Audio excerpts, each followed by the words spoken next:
Brothers and sisters, I'm very pleased to be here in this beautiful center, Bint Jebail. This is my first visit. I'm delighted. And in this holy month, on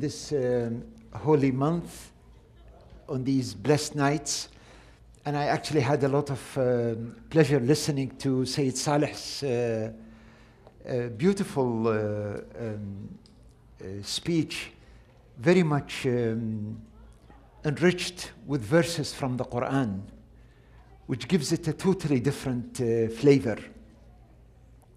And I do not want to take too much time, but I do want to, thanks to Sayyid Hassan Qazwini for giving me the podium to say salam to you and maybe to establish a bit of connection and a link with you with the hope that I will see you again in the future. And the best link and the best connection may be just to stop for a minute and try to remember the most important thing during this month of Ramadan. For 1,400 years, non-stop, millions of people on planet Earth, every single year, they fast to celebrate this month of Ramadan. And fasting is not a new ritual. It's done in many other religions, and they do it for half a day. They do it fasting of talking. But the Qur'an had ordered fasting for 30 days. Today was one of the longest days, 21st of June, especially in Detroit, very, very long. And with the summer, it gets difficult. 30 days is very tough for everybody, consecutively. And the reason is Allah Ta'ala wants to tell us something about this month. Something very, very specific. He wants us in our hardware. We break off habits to remember one thing. You're fasting 30 days so that to remember that this book was revealed 1,400 years ago, and that is not simply about religion. It's about the whole of humanity on earth. Yes, it was revealed in Arabic. Yes, it was revealed in the Arab Peninsula. Yes, it is the book of Muslims, but actually this is the last of the revelations, and in fact it is literally the only book on planet Earth. You go and search everywhere. That is the only book on planet Earth that is not made by people. It is not said by people. It is not people effort. There are words here that are so powerful, we don't realize it. We just we fast, we celebrate, we read the Qur'an, we do its rituals, but we're not really, really connected with this book. Let me tell you one miracle about this book that you might not see. You ask a lot of people, what is the miracle of the Prophet Muhammad? They'll tell you the Qur'an. Why is it a miracle? Because it is such a colorful, powerful speech that nobody else can make. Yes, that's maybe one miracle of the Qur'an. Let me tell you another miracle of the Qur'an that you don't see unless you read a little bit history. I was reading one big atlas. Now you're looking at the history of us, human beings. Now we send cruises and rockets to Mars. They go on comets, they do experiments. We do a lot of things on Earth. We have all these modern technologies of communications. This is happening rapidly and quickly, and we've built a global civilization. If you read our history, we human beings on Earth, there is about 30 civilizations, 30, maybe 35 civilizations on planet Earth. You read the history of every single civilization, the Romans, the Persians, the Chinese, the Indians, the Pharaohs, the Sumerians. You read the Western civilization, all civilizations. How do they emerge? And you see a very clear pattern. There is an accumulation of knowledge, accumulation of wealth, accumulation of population. Maybe there is some discovery of a metal or a technology, and suddenly you've got a civilization that emerges. But there is something very materialistic that made civilizations on earth, 25, 30 of them, except one. There is one civilization that was born out of nothing. There was just a desert, not even enough trees in it to sustain life. No history, no background, nothing. People living at the margin of the civilized world at that time, be it the Romans, being the Persians, being the Chinese, really totally at the margins. They had nothing. And out of that nothing came words. The first word that started, it said, read. And it didn't say pray or I have a religion for you. It said read. It spoke to your mind. That mind of yours is identical in its structure to the mind of every single human being on earth. It's the same mind. And this book speaks directly to the mind. It doesn't speak to cultures. It doesn't speak to traditions. It speaks to every single mind. It's a miracle. It's from out of this planet. The minute those words were said in that little place, the desert of Arabia with nobody in it, they fought 40 years each other over a camel or totally irrelevant in terms of civilization. A space was created, and that space started attracting nations from all over. Over literally now 20% of planet Earth is populated by people whose culture is shaped and defined by this book. 80 nations, over 1,400 years. That's about, again, a quarter of the history of human civilization as a whole was created by those words. That is a miracle. No other words.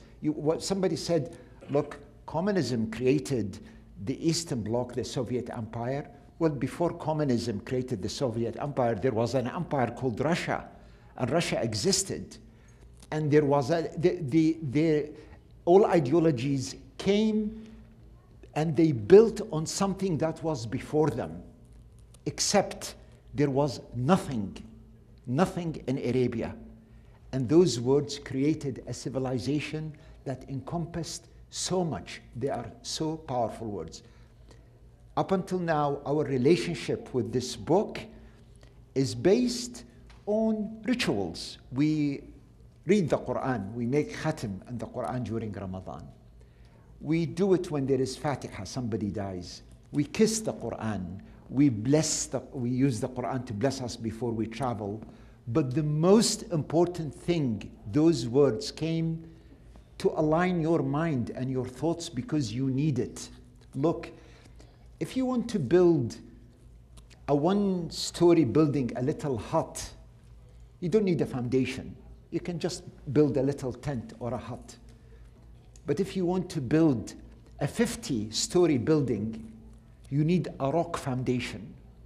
And if we want really, really to build our personal lives on a community life, to become a tower amongst other nations, something really profound and powerful, then we have to have an absolute solid foundation. The Qur'an is one of those pillars of the foundation. One. You might ask me, what are the other two? Well, I can tell you because the Qur'an confirms what the other two. The other two, one of them is the very first word that the Qur'an came with. It did not tell the Prophet, the first word from the Qur'an did not tell the Prophet, I am your God, believe in me, pray to me, make sujood to me. It didn't say that. It said read. Read. That's the first word, read. And it didn't ask the Prophet to read the Qur'an. It said, read in the name of the Creator, read all the signs. Read how the sun and the moon Read how nature is moving. Just look and look at the signs. Read. You have the capacity to follow the signs, and the signs will guide you. The Sheikh earlier spoke about Prophet Ibrahim, the father of all the prophets. All of us, Jews, Muslims, Christians, we follow Ibrahim. Ibrahim, God did not speak to Ibrahim and chose him as a prophet. Ibrahim made a journey. He looked at the star that is very shining outside today. When I looked at it, Venus, the same star that Ibrahim لما رأى كوكبا قال هذا ربي, beautiful bright star, Venus. And then said, is this my God? And it disappeared. No, it's not.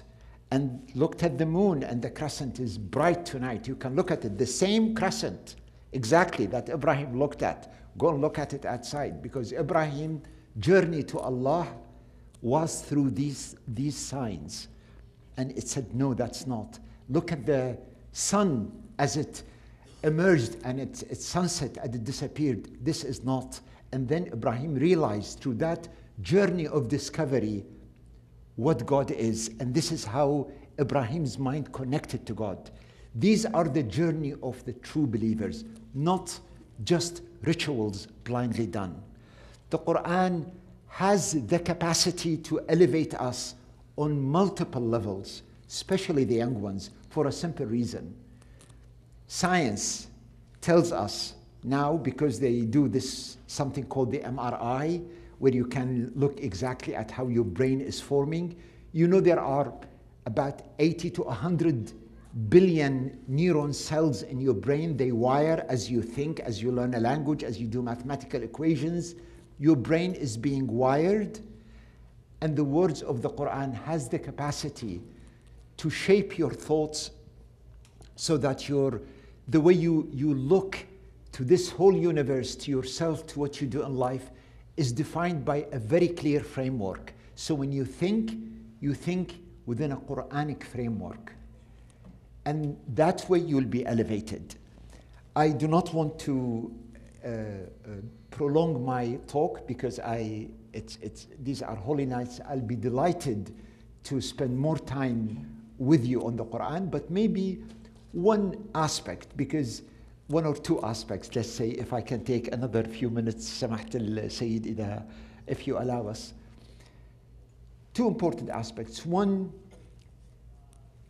the Quran is the only window we have to the unseen world. I can see you, you can see me. This is part of the seen world. But science tells us now there is a whole world around us that we do not see and access in our senses. They call it dark matter. And it exists and it interacts with us in a way we do not see. And Allah Ta'ala wants us also, tells us that this does exist. And Allah Ta'ala tells us, because that's the only window we have. Science cannot access this unseen world. But this book gives us windows to it. And the Quran tells us that in this unseen world, you have an enemy. You, not Muslims, you human beings on earth, you have an enemy. That enemy can seize you, and you don't see that enemy. That enemy can access your thought and your brain, and you don't know it, because that enemy would simply put thoughts in your head. That's what the Quran references as a shaitan. The last surah in the Quran, قُلْ أَعُوذُ بِرَبِّ النَّاسِ مَلِكِ النَّاسِ إِلَهِ النَّاسِ مِنْ شَرِّ الْوَسْوَاسِ الْخَنَّاسِ الَّذِي يُوَسْوِسُ فِي صُدُورِ النَّاسِ مِنَ الْجِنَّةِ وَالنَّاسِ. That exists. That helps us. Another verses of the Quran, these are not simply believing in a force out there, like, yeah, no. The Quran tells you, قُلْ لِعِبَادِي, tell to my believers, قُلْ لِعِبَادِي يَقُولُ الَّتِي هِيَ أَحْسَنُ إِنَّ الشَّيْطَانَ يَنْزَغُ بَيْنَهُمْ إِنَّ الشَّيْطَانَ كَانَ لِلْإِنسَانِ عَدُوٌّ مُبِينٌ. Tell the believers, say when you choose your words, choose a good word. Whatever topic, don't be angry, don't load it with your emotions. Choose the best words you can find. Why? إِنَّ الشَّيْطَانَ يَنْزِغُ بَيْنَهُمْ. It's so easy for the shaitan to put charged words that can hurt, that can insult, that can provoke in a negative way. And shaitan wants division between us. إِنَّهُ يَرَاكُمْ هُوَ وَقَبِيلَهُ مِنْ حَيْثُ لَا تَرَوْنَهُم. Shaitan sees you and you don't see shaitan and the tribe of the shaitan. That's one important dimension in dealing with the unseen world through the Qur'an. Another important dimension in this holy month, we know that part of our dignity as human beings, we know the story of creation of Adam, and the angels bowed to us because Allah dignified us. One of the capacities Allah gave us, we have the capacity to connect to God. وَإِذَا سَأَلَكَ عِبَادِي عَنِّي فَإِنِّي قَرِيبٌ أُجِيبُ دَعْوَةَ الدَّاعِ إِذَا دَعَانِي وَلَقَدْ خَلَقْنَا الْإِنسَانَ وَنَعْلَمُ مَا تُوَسْوِسُ بِهِ نَفْسُهُ وَنَحْنُ أَقْرَبُ إِلَيْهِ مِنْ حَبْلِ الْوَرِيدِ. God is so close to you, and you can actually reach God. Not many people can. You know, you're talking about the creator of the universe, all this universe. You have the capacity to reach and connect, especially through this month of Ramadan. Again, I thank the Sayyid for accepting my participation here on very short notice. I do hope and pray there will be a chance in the near future where one can look at how do we build our relationship with the Qur'an based on the Qur'an itself, not based on what we're used to. What I say, I don't tell you how you build your relationship with the Qur'an. Why don't we ask the Qur'an what and how the Qur'an wants us to have a relationship with the Qur'an? That would be, I think, the key theme. If we can capture it correctly, then every time you read the Qur'an, you read it exactly according to what and how Qur'an had asked us to do. May Allah Ta'ala bless all of you in those holy nights and strengthen and cement our relationship with the Qur'an so it can guide us in this life, and it can be the book that we hold on to, inshallah, on the Day of Judgment. Walhamdulillahi Rabbil Alameen.